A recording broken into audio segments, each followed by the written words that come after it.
I thought it'd be easy to record a couple of thoughts on that clip that I've posted there, and in respect of what I think on it. And there's one thing that really sticks out in my mind in terms of what the guy's saying and why I just think, politely, what a load of crap, is the fact that the whole thing is basically that what's being displayed by the dog is being diagnosed not as separation anxiety and not as boredom or nothing breed specific, which I agree. You know, it doesn't necessarily follow that I'm a Staffordshire Bull Terrier, therefore I get very, very stressful. But obviously some breeds, due to the nature of what they've been bred for, are more susceptible to certain behaviours and certain conditions than others.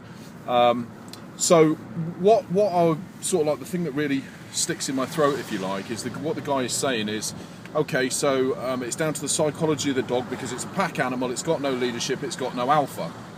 So he's basically saying that you then need to take the role of leadership. I agree, leadership, nothing wrong with leadership. Alpha, disagree, but let's say that's semantics. But he's saying you need to then become the leader, you need to become the alpha of your pack so that your dog understands its place and so that it makes the dog feel more comfortable and makes the dog, you know, it has a position, it has a role, whereas he's saying at the minute the dog's role is more than it's able to handle, and that's why it's running around and barking and becoming destructive. Fine, okay, if that's your diagnosis and that's what you think, that's absolutely fine.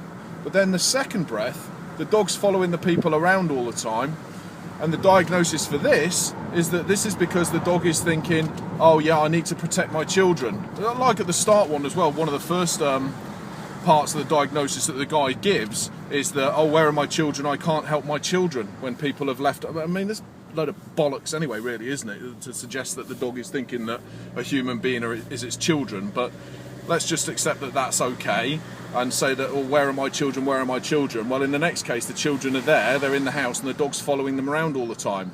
So what he's saying on one hand is that this dog is seeing the adults as its children, okay?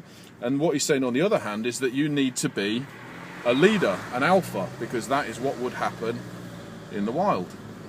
So what he's basically recommending is that in a hierarchical organisation, that these people take themselves from being Omega members, the children, to alpha in one fell swoop, and that is going to cause the dog, which understands pack structure,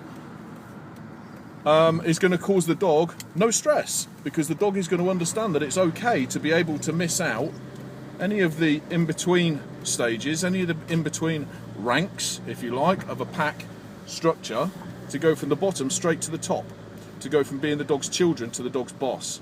And that is supposed to be a calming influence for the animal. What are your thoughts on that? I couldn't be asked to type it because, let's face it, I went on a bit.